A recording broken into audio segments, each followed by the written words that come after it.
All right. So I think that's probably everyone, right, Laura? Yes, perfect. All right. Hi, everyone. My name's Lucy. I work in the Bristol Women in Business Charter, so I do content marketing managing. And I'm just going to do a quick intro today and then hand it over to Laura for all the good stuff. So I want to thank you all for coming. We're really glad to have you, especially because this is a signatory only event. So we're pleased that you are coming along and taking the time today. I also want to thank, we've got two of our newest signatories here today, Race at Your Pace and Happy Hour. So we're really pleased that you're here too.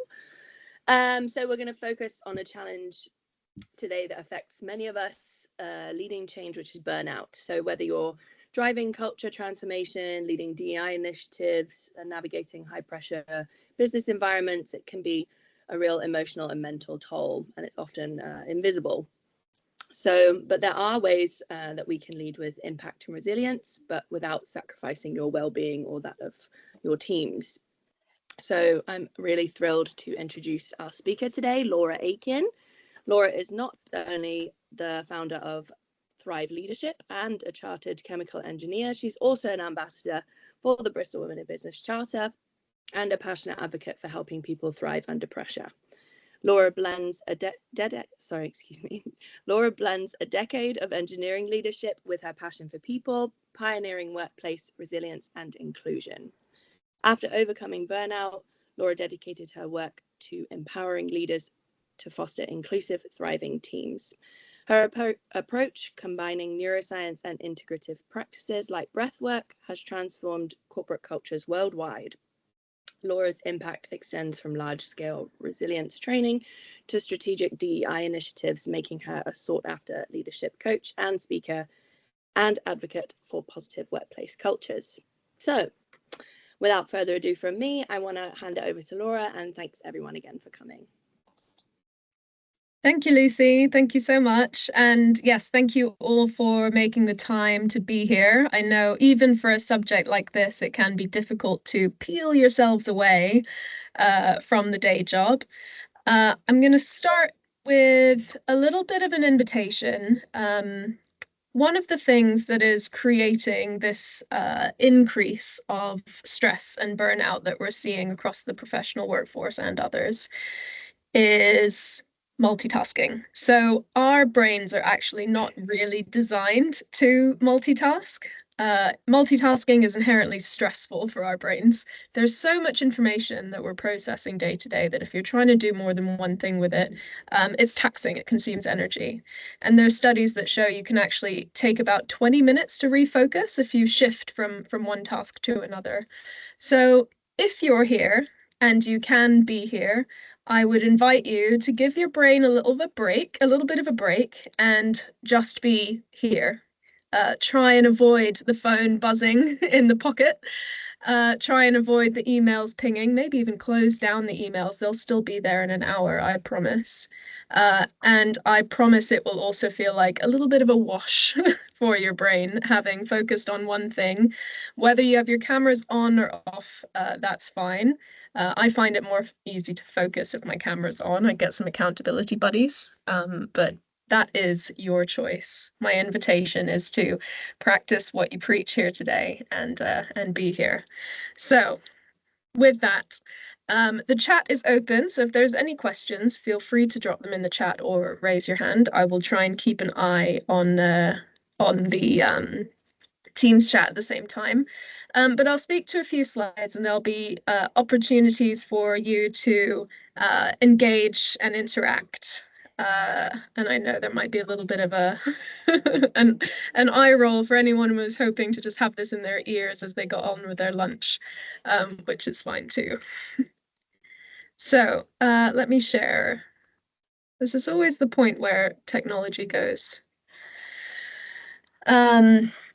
awry. So this is I was speaking to Lucy at the start of this call. I work globally, so my background's in engineering and construction. I suffered quite a severe burnout in 2019 that led to me leaving the industry in 2020. I left a career, a community, and a country all during COVID, and that was quite a feat. And having some of these tools in my toolkit was really what helped me survive that massive change and start a business and work in this space. I really love working on this kind of blend of neuroscience-backed practices. So you get to understand how the brain responds to stress and threats and use that to kind of hack your approach to your own stress and resilience, but also apply it in a workplace cultural context. Because that's where a lot of us actually suffer a lot of our stressors. We spend so much time in these businesses, and I think as leaders, we have a bit of a responsibility to look after our people. So that's the gist of today. What I'll speak you through today is a personal toolkit for growing a resilience mindset. And I'll finish with a little bit of a touch on how does this apply to organizational change. So hopefully that hits the mark, because I think we've got to start from ourselves, kind of start from within, and then that's how it kind of radiates out and impacts an organization. We're going to start to check in. How are you feeling today? And we'll do this out of 10.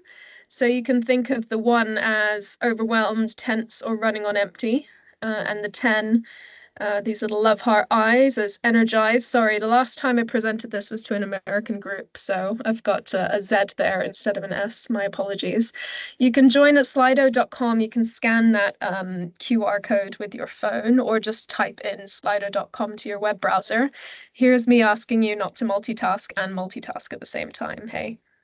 So type in that number at slido.com. And then, yeah, pick a number. How are you feeling today out of 10? Want to get a little bit of a pulse of where this audience is. Great.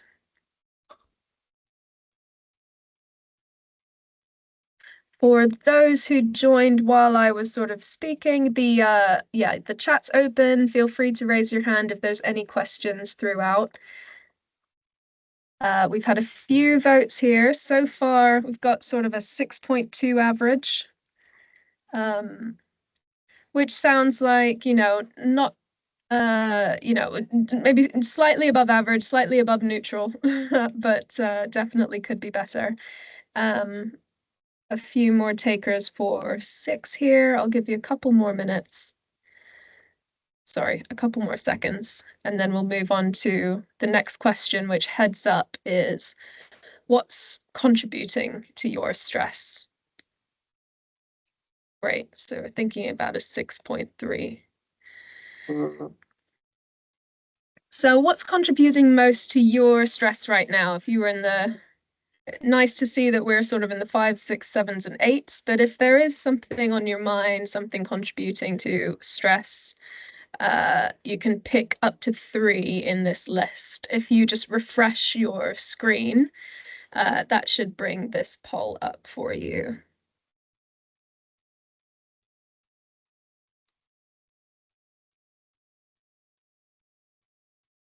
Great, so a real blend, which is good.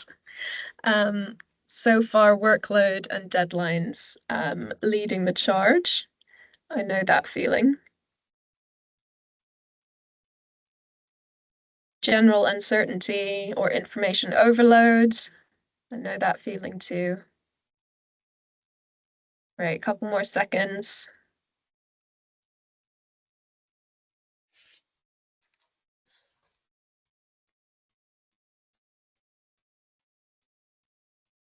Great. So this looks, I was going to say this looks really good, but this looks interesting and absolutely normal. I think, workload and deadlines being a major part of just the load and the demand on our energy levels. So unsurprising that is coming out on top, followed pretty closely by general uncertainty or information overload. We'll talk a little bit about those both throughout the session. So let's get into it. Thank you for those. I like to start the session with a little bit of a discussion on good stress versus bad stress. And maybe let's talk first about, what does good stress look like? So our bodies are designed to tolerate stress, but we tolerate acute stress. Sorry, this came up very quickly. An acute stress is a small stressor that your body recognizes, responds to, overcomes, and then is able to move on with its day. This is akin to a saber-toothed tiger in the wild, right? That you notice, run away from, and then you're outside, you're out of danger. Your body can recover. Chronic stress, on the other hand, is when stress is intense, overwhelming, or prolonged, or repetitive, and you don't actually have the chance to recover. So the physiological reactions and the reactions that happen in your brain don't ever sort of drop off that stress curve. And what that means is your body and your mental health can start to have an impact. The difference between acute stress and chronic stress, when we look at some of the data behind stress, uh, is really linked to the patterning of stress. So acute stress is stress that is controllable, predictable, and moderate. Chronic stress is stress that is uncontrollable, intense, or prolonged. So there isn't the time to actually overcome and move on. Acute stress is actually something that can contribute to resilience. You're almost training the muscle to be able to recognize stress, overcome it, and move on. Symptoms that we see in people with acute stress and resilient behaviors.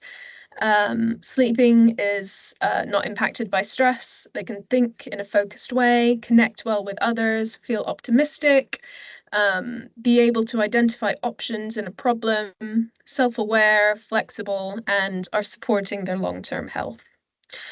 On the other hand, when stress is chronic, that's when you can start to see some of the mental and physical impacts of stress. So disrupted sleep, unfocused or distracted, feeling withdrawn or withdrawing themselves from a team or an environment. These people can fear the future, see limited options, or be quite closed-minded when it comes to problem solving, get defensive or feel betrayed in relationships. And they're also at risk of long-term health impacts. I'm sure I don't need to share with you the correlation between stress and heart health. But there's also a correlation, more correlations evolving now from research studies into stress connected with brain, like degenerative brain diseases, gut health, and yeah, short-term and long-term health impacts. So stress can be good, and often stress can be bad, and not just now, but also in the long term. How I work with leaders, businesses, and teams is using a neuroscience-backed toolkit, so understanding of how the brain responds to stress and threats, to kind of hack the pattern of stress and help stress become more controllable, predictable, and moderate. And the reason why I love it's important to do this work in the workplace, I think we talked about, driving culture change is inherently stressful. It can feel like, I think the common analogy is turning a big cruise ship. It takes a long time and it takes a lot of effort. But change in general is inherently stressful. So whether it's restructuring, new software, technology innovations, hiring, reductions, new laws, all of these, your brain can almost interpret as a threat. They're a threat to your stability. They're a threat to that patterning. And they create unpredictability in your environment that your brain has to respond to. So on top of workload, on top of uncertainty, on top of being in these roles where we're trying to create positive culture change, we also have the normal changes that happen in the workplace that are inherently stressful and wearing away at our resources. So let's talk a little bit about resilience. Actually, I'd love to hear from you in the chat. What does resilience mean to you? Because often there's a few common phrases I think that come out, and I'm curious what that is for you. So you can drop into the Teams chat. Um, what is resilience to you?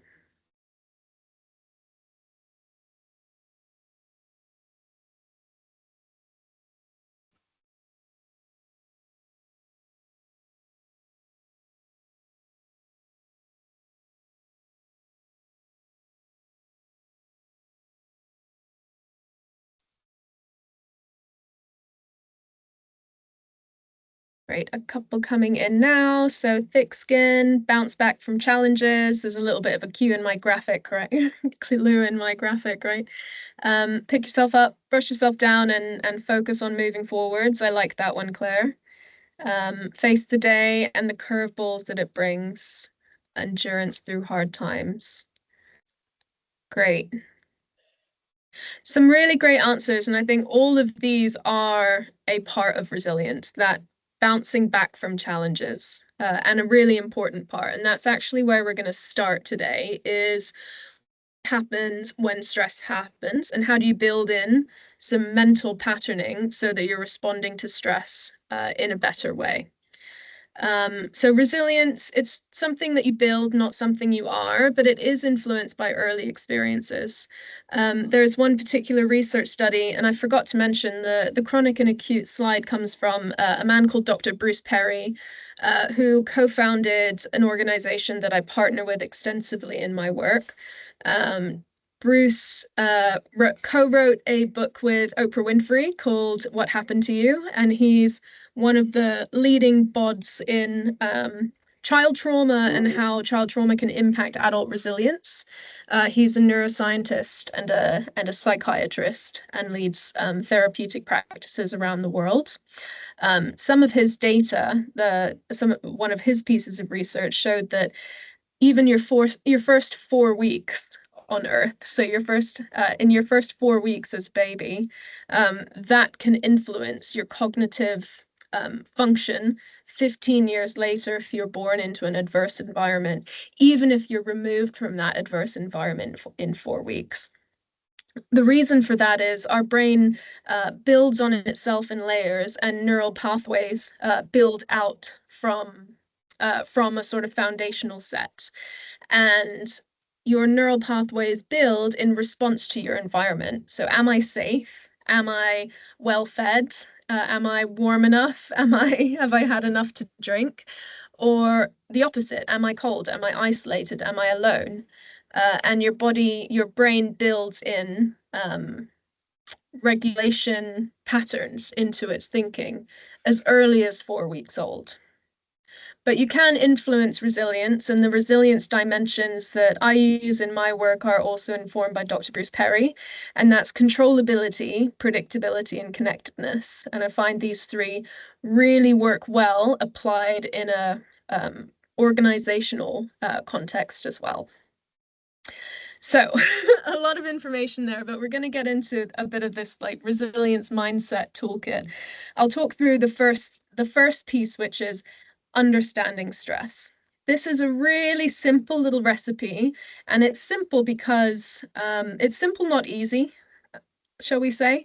And it's simple because it actually does only take small but consistent interactions to rewire even those foundational neural pathways that make up your stress response.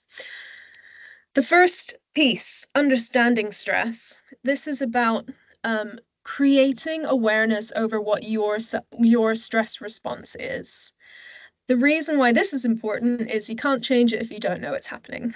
And I think so many of us kind of end up in a super stressed out state, blowing through our days, making bad decisions, being emotional with our loved ones, and are unable to kind of pull back from that awareness. And there's science behind that reaction. So this is Dr. Bruce Perry's neurosequential model, and it summarizes or simplifies what is a very complex process that's happening in our brains. But the models, we often say, are often wrong and often also useful. So this model breaks the brain down into 4 layers. So the primitive brain, which is the oldest part of your brain and responsible for essentially keeping you alive, your automatic and unconscious functions. It sits at the base of your brain stem, and it almost filters all of the sensory input from your body as it comes into the brain. You can think of this middle layer as the emotional brain, but I'm actually going to skip up to the thinking brain, which is the most evolved, but also youngest part of the brain. And that's where we do a lot of our creative thought, analytical processing, logical reasoning. Those more complex thought processes happen in what we can call the thinking brain or the prefrontal cortex.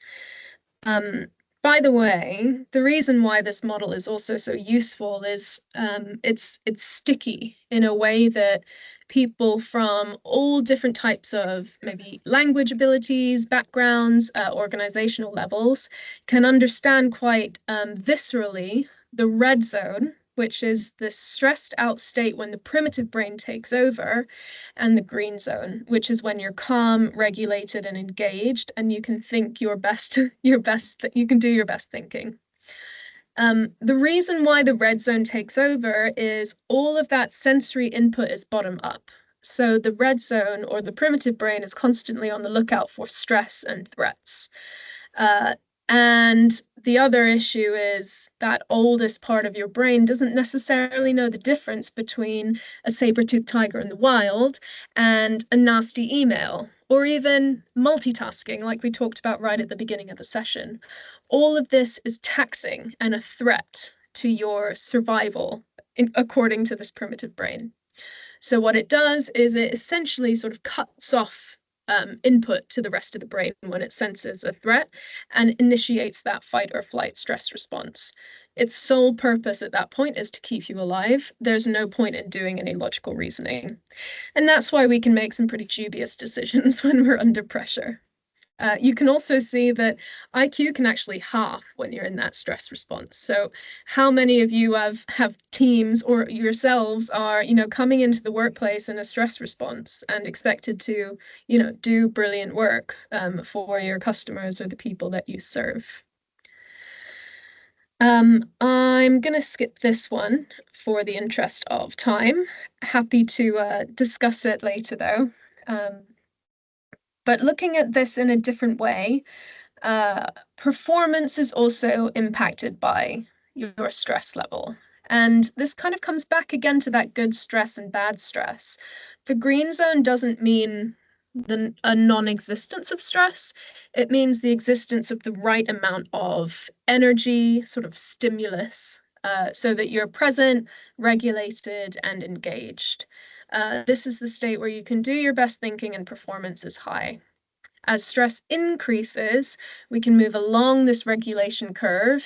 And as we become more anxious, frustrated, alarmed, or afraid, that red zone primitive brain can kick in and that red zone response happens. And that's where performance can also go down. IQ can drop, and your ability to collaborate, do safe work, and think clearly is impacted. There's also another side to this curve, which I think maybe we don't talk about as much, which is when stress is too low, performance can go down as well. If you're distracted, tired, checked out, doing repetitive work, that's where you can get what others call drift, and you can move into that gray zone and be actually disengaged. So there's a sweet spot for everyone, and it's a little bit different for different people. But what this toolkit aims to do is help you identify what does your red zone look like? What does your green zone look like? And how do you regulate when you feel yourself moving down the curve? So let's do that first. This first step in your resilience map is understanding your stress. So I'd like to hear from you in the chat. What happens when you are stressed? What does your red zone look like? And that could be physical signs like tension, or your shoulders coming up to your ears, or your jaw getting tight, or your breath sort of shallowing. It could be thought patterns or kind of a mental response like overthinking, brain fog, Or it could be different emotions that are triggered. Some people feel stress very sort of emotionally instead of sort of physically or mentally. So in the chat, what does your stress look like, feel like, sound like? And this is step one of building that resilience map.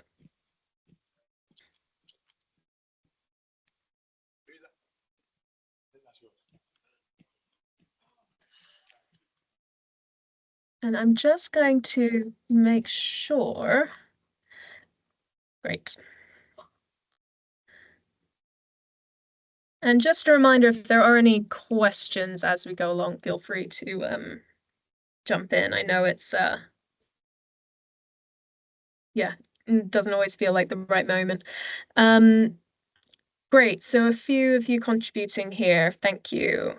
So a few people mentioning sleep, difficulty focusing. Yeah, jaw clenching. That's a big one for me. Like the tight jaw or the pain between my shoulder blades. I get quite a lot. Speech pace increases. Great awareness, Sophie. Back and shoulder pain. Yeah, sense of overwhelm. There's a sort of I don't know, exasperated feeling that can come with a sense of stress. So these are all really good. And the purpose of this exercise is to generate some self-awareness around stress, which can lead to a bit of awareness around some of the early warning signs of the red zone. And that can help you initiate the next step, which is regulation. Before I move on, any questions, any comments?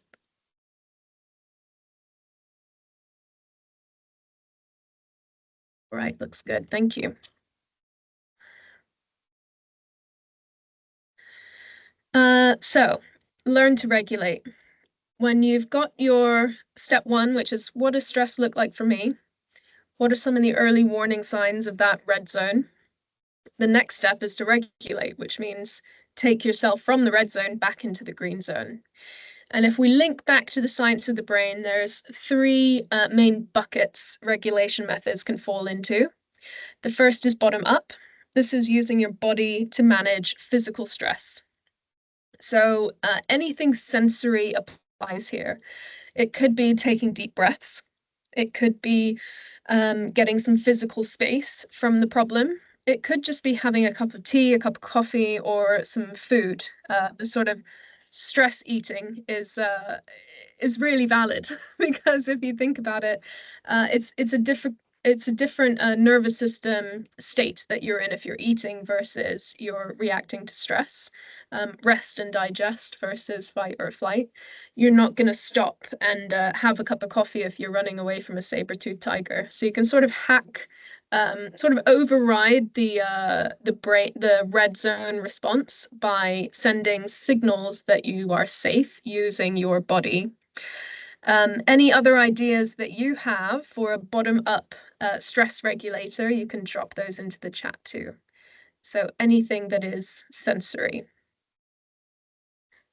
using your body and sending signals from your physicality to your brain to indicate that you're safe.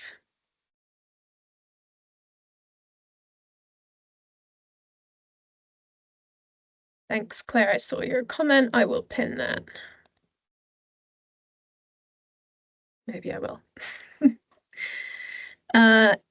Practical, making things, going for a walk. Yep. Using your hands, absolutely.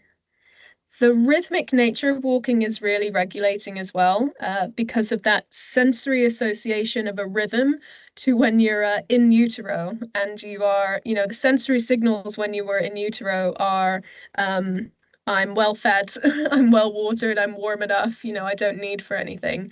And that all along there's the backdrop of your mother's heartbeat. So some theories pull to rhythmic exercises being particularly soothing for that reason. Yeah, all of these are great. Fresh air, getting away from the desk, physical space. It could even be listening to music. It could be blocking sound out. It could be aromatherapy, anything that harnesses sensory input.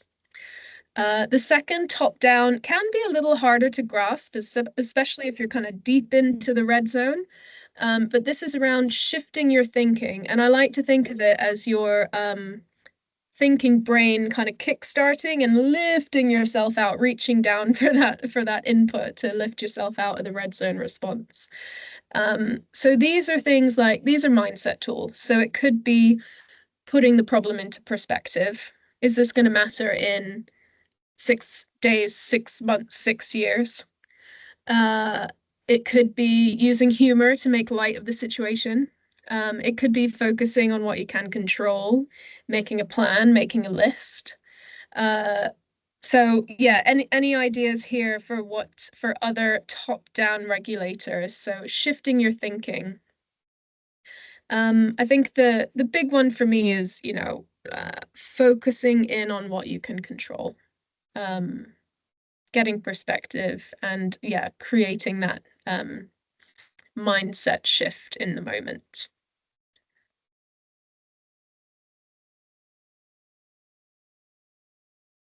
Martine, in the old days, lighting a cigarette, absolutely. There's a reason why people had those smoking breaks as well, right? You could walk down, you could get some space from the desk. Great. Top-down regulation mechanisms, creating a priority list, diary organization, to-do list.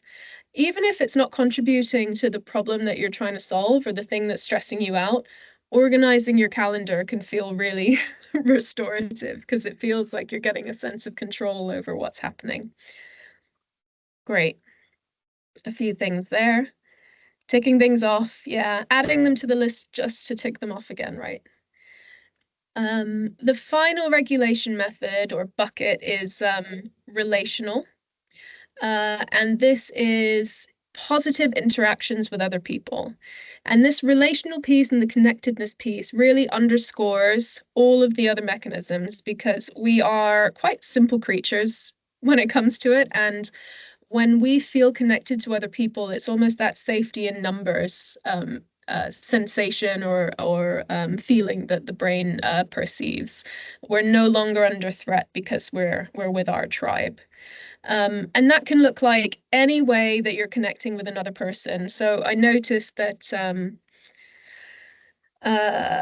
Debbie, you said talk through with someone else, which can be both top down and bottom up, right? So you can someone else can sort of help you get perspective, but you're also getting that connectedness piece and that relational piece because you're connecting to someone while you're solving the problem.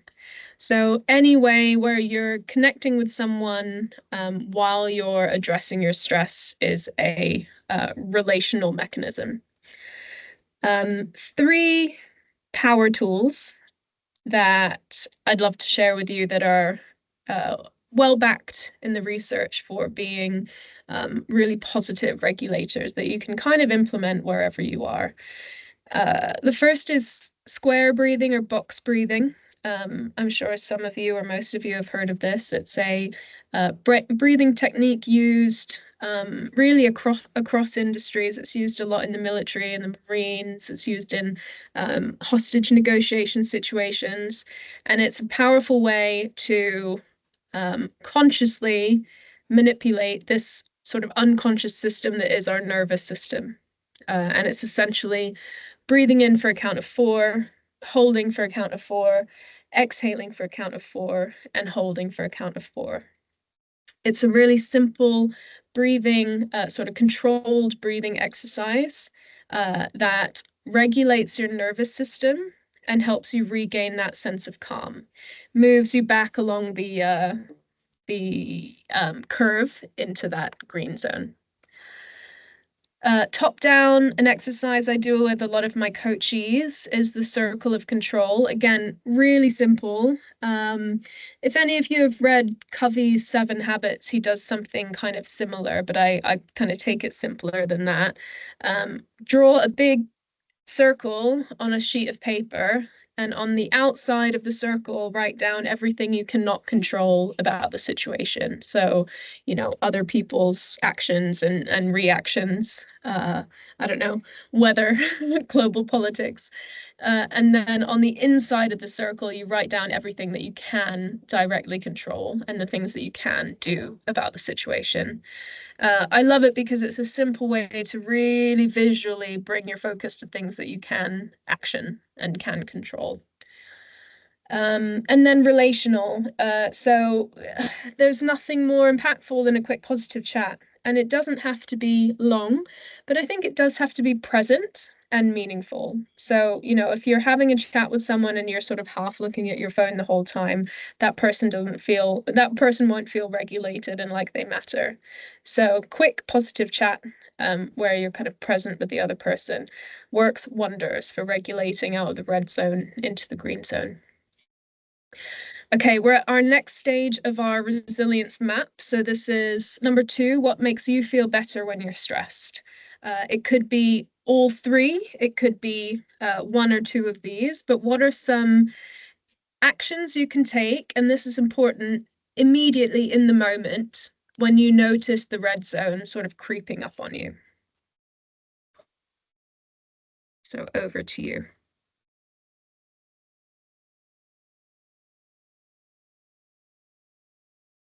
And these ones are specific to you. So what are things that you can and will do the next time you notice the red zone creeping in?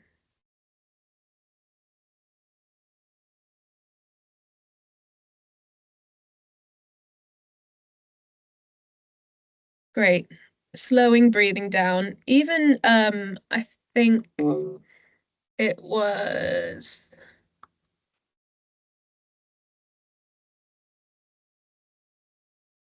scrolling up now. Yeah, it was Sophie who mentioned your speech pace increases. Even sort of slowing down the pace of speech is that sort of, you know, reverse mechanism to to help regulate. Singing out loud, singing in the car, Caroline, is one of my absolute favorite regulation methods. Um, unfortunate for anyone who's in the car with me, I think. Physical activity, yeah, going for a walk, getting some space, deep breathing. Yeah, getting out to the ground, so touching the ground, gardening, fresh air, brilliant. So all of these are really good.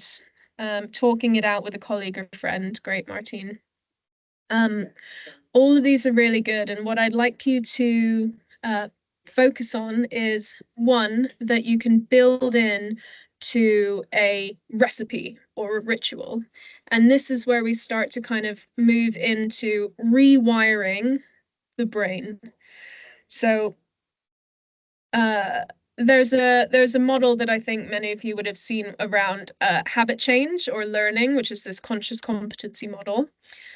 When you start with a habit change, you are unconsciously incompetent. So you're doing something wrong and you don't know that you're doing something wrong. So applied to stress, that could be the red zone hits, you react and you're unable to regulate, but you're also kind of unable to recognize that stress is happening. Conscious incompetence is the second step. So the next step is not actually to become really competent at regulating your stress. The next step is just to notice stress happening. So notice, you know, the shoulders rising or the jaw clenching or the mind getting a little foggy. And that's the next step in building this recipe and this rewiring of these internal mechanisms. The third is conscious competence. So over time, you'll get to a point where you can notice stress and you can also build a little bit of space in to use one of these regulation mechanisms, like go for a walk, breathe deeply, slow down your breathing, slow down your talking. Eventually, over time, you become unconsciously good at that habit, but it takes practice. And the reason why I said pick one is small acts applied consistently is what helps rewire these default mechanisms, so these neural pathways that are sort of well-worn and the path of least resistance over years or maybe decades of use, into a new pathway, which is a new mental habit that you want to implement. So that recipe becomes, I thought I had the recipe up here, sorry about that. It's essentially notice stress and uh, and when you notice stress, regulate. So notice, regulate, and then proceed with something else. And the proceed with something else is this second part of resilience, which often doesn't get mentioned when we talk about, what is resilience? A lot of us say, and I do this too, that like bounce back ability, responding to challenges, moving through challenges and change. But resilience is not just that. Resilience is also proactively building habits or rituals that not just refill your cup, but also grow the capacity of your cup. And these habits are where you really start to influence your capacity and your training for stress. So we've got responding to stress, which is regulation, and we've got this resilience bank, which is habit. So you're kind of putting cash back in the bank. And here's the reason why these habits, which I'll talk to you in a moment, are so impactful.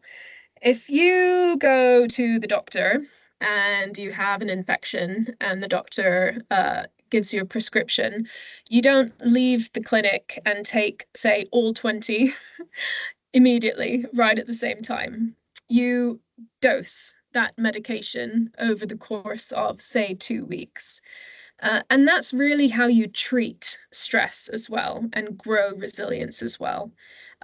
The sort of the big gestures like the weekends away and the holidays are great for kind of restoring levels. But what's important in building resilience is the small but consistent actions. And this graphic just demonstrates, there's so many stressors that we might encounter in our day, in our week. I mentioned right at the beginning all of the ways that change can show up for us in the workplace. And every time something like that happens, your stress is tested. Your brain detects a threat and sends you a little further down that curve. If you have habits built in to your day or to your week, you're on the left. And when you're activated, you're constantly being brought down to a state of calm presence. If you don't have rituals or habits built into your day or your week, then that's when stress can compound and escalate into the red zone. So what do these habits look like? Again, we can come back to bottom up, top down, and relational. Some of you mentioned some of these already. So body-based habits, walking, exercise, dancing, breath work, listening to music, getting enough sleep is a big one. Eating your lunch, not just blowing through lunch and staying in that sort of worked up work state. Top down, anything that sort of you activates the thinking brain on a more regular rhythm. So this could be meditation, which is a really powerful one. Making a list, but making a list sort of integrated into a ritual, right? So the sort of big three at the beginning of the day, big three at the end of the day. Achieve small goals, journal or reflect, any personal development or learning, reading, those are all things that activate the thinking brain. And then relational. So I just put a few examples here, but anywhere where you're having positive and meaningful, even if they are small, interactions with other people. These are rituals that not only can regulate stress at those intervals, but also increase your capacity for stress. So this is the third part of our resilience map now. And we'll just do question 1 at the moment. Question 2 sort of hints at what's coming next before we go into organizational change. What personal rituals could you introduce or reintroduce or sustain to support your resilience, to activate this sort of second half of resilience? So this is the third piece we had. How do you know when you're stressed? What do you do when you're stressed? And this third piece is, how do you sustain your energy levels through habits?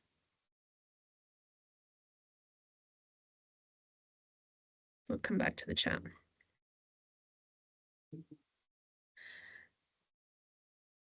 Debbie's going to have a proper lunch break. We're going to hold you to that, Debbie.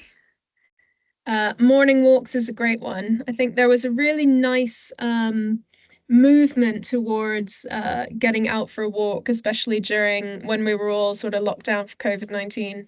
And that's kind of gone out the window. We're just like rushing into work again. Better boundaries is a great one. Getting outside at lunchtime. Get the sun on your face if it's out there, Jennifer.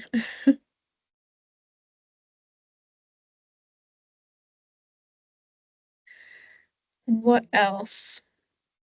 Small rituals that you can integrate into your day or into your week.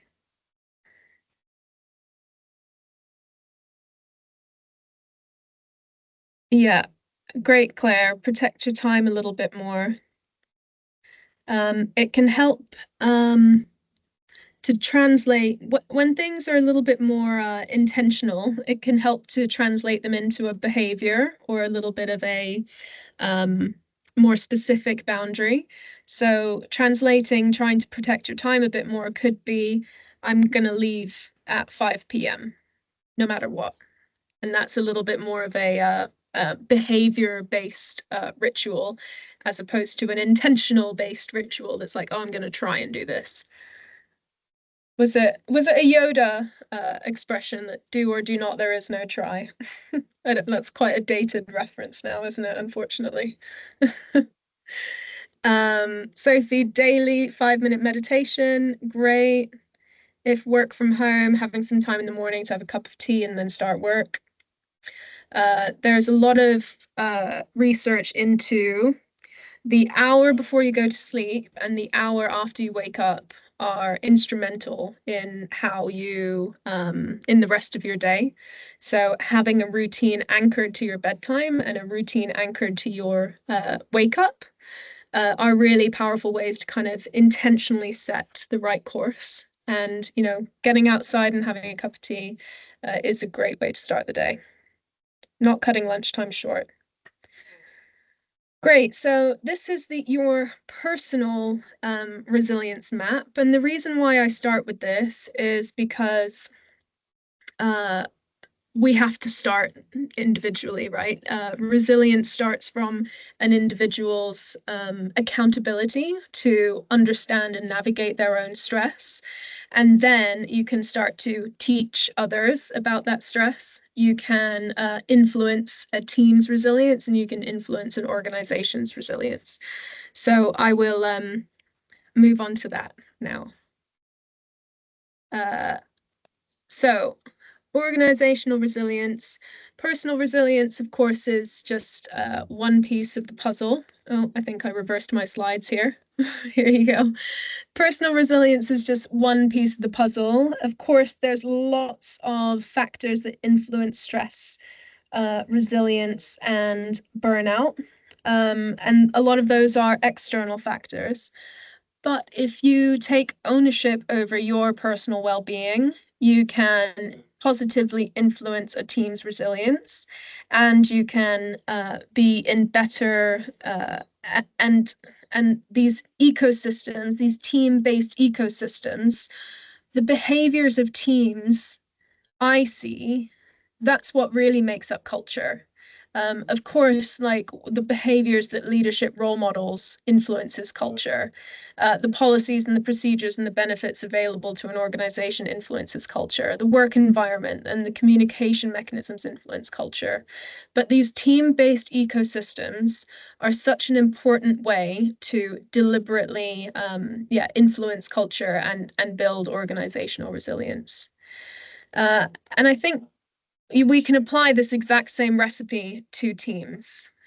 How do you build in team-based rituals so that you are consistently supporting the stress and resilience of your teams? So I've got a few examples there. You know, bottom up could be walking meetings, top down could be any sort of learning and development, strategy sessions, focus time, like giving people a break from meetings. And relational is, again, anything that stimulates meaningful connection in the office. So some ideas there. I'll link back to you in just a moment on how, actually, let's do that now. What's a team ritual that you could implement? How do you translate what we've learned about this sort of resilience recipe into your teams? What's a team ritual that you could implement in your companies, in your businesses?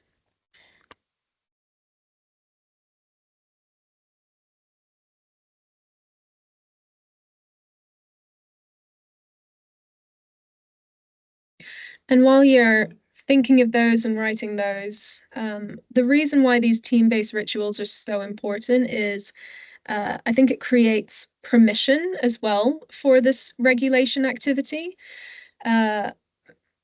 Some people will be much stronger in, you know, having boundaries, taking a lunch break, finishing at 5, for example, and other people will be less so. But if there's a team commitment that, you know, once a week we're going to have a social catch up and a coffee and we're not going to talk about work, you give the diversity of people in your team who may have, you know, different levels of safety and sort of showing up, you give that permission that they can have a break. Breathing space events, more cake, always more cake. Love that. No emailing at weekends or evenings. I think that's a great ritual to implement, Caroline. Started to have a monthly lunch together. These the sort of team lunches, they're so simple, but they're so effective. And again, it's like these small things that make the biggest difference. There's research into engagement increasing after fire drills. So that act of an alarm going off and people getting up from their desks and going outside, switching up their routine, connecting for a few minutes was enough to increase engagement and increase performance. Great. Morning coffees together is awesome. So I'll open up for comments and questions in just a moment. But I want to close with this, which is also from my work with Kintler, which is the company that Dr. Bruce Perry co-founded. Kintler is one of my main delivery partners in translating these like neuroscience-backed insights into tools that teams and organizations can apply. And this is our version of a resilient teams curve, our take on the sort of storm, norm, perform. And I want to point out this regulate feature because the ability to regulate is essentially the practice of emotional regulation and emotional intelligence, understanding your own emotional state, taking ownership for it, and regulate it so you're showing up best for the people around you. If your teams can access and master the ability to regulate, then they are in their green zone more often, not always, because we never are, and more able to perform and adapt in the face of challenge and change. And it's this sort of recipe is again simple but not easy because it requires consistent and quite disciplined practice to create that and strengthen that muscle. Cool. So that was our talk. So we've worked through this resilience mindset toolkit, understand stress, learn to regulate and grow resilience, and how this can be applied to organizations. I'll take questions and then I'll open up just one more Slido here. In one word, or a few words, it doesn't matter. What's one thing you're going to take from this workshop? If you forget everything else, what's one thing you remember? And if there's any questions, feel free to ask in the chat or put your hand up or come off mute. Happy to answer them. Team Taskmaster sounds epic, Claire. I love that show.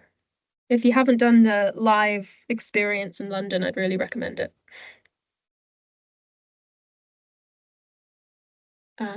There was a That sweet spot in stress and how to find this. Claire, you mentioned that earlier. Thank you. Yeah, so maybe when I talk about the green zone and the red zone, there's a lot of people who kind of come at me and say, like, I actually do my best work when I'm a little bit stressed. And I'm kind of like that too. So I really resonate with it. I think I do my best work when I'm a little bit orange. You know, there's a deadline looming and there's a bit of pressure, but I'm not full red zone. And I think finding that sweet spot, I think it takes self-awareness, number one. So, you know, what's that line between too much and just right? But I think working in teams, you can do things like strengths finders or psychometrics. You know, psychometrics again are not uh, there's like cultural gaps, I suppose I'll say, with certain types of psychometrics, but they can be useful in helping people identify what their like overextended or stressed out behaviors are. I use one called Luminous Spark, which I find quite useful in highlighting, you know, what does this behavior look like when you're over the line or you know, when you're sort of hitting the red zone. Um, and some people also their curve will be, you know, the green zone will be really big and they'll have a big capacity for stress. Some people, their line between green and red is really narrow. So I think, you know, my recommendation would be talk about that with your teams, do some self sort of awareness, but also discuss, you know, in a team environment, what does that sweet spot look like for you? I think we're often our own, we know more about ourselves than we think. Any other questions or comments? Happy to take them.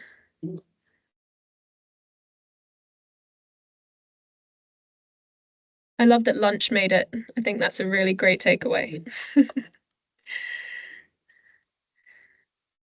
Wonderful. Thank you all for being here. There's a resource here if you enjoyed this sort of style of toolkit.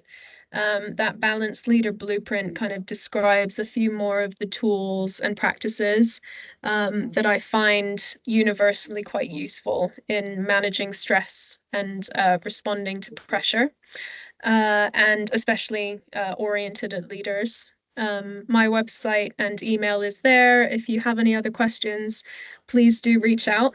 And yeah, thank you for being part of the Bristol Women in Business Charter. It's a cause close to my heart.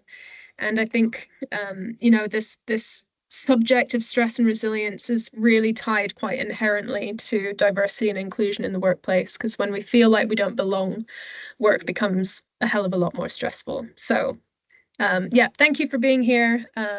Any questions, please do reach out.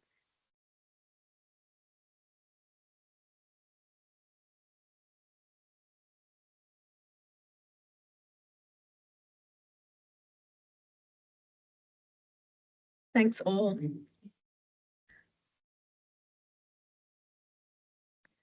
Thanks, Lucy, for hosting. Appreciate you.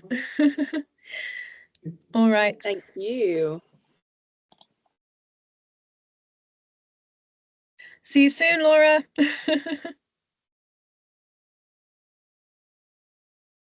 Thank you. Bye. Thanks, Jennifer. Bye.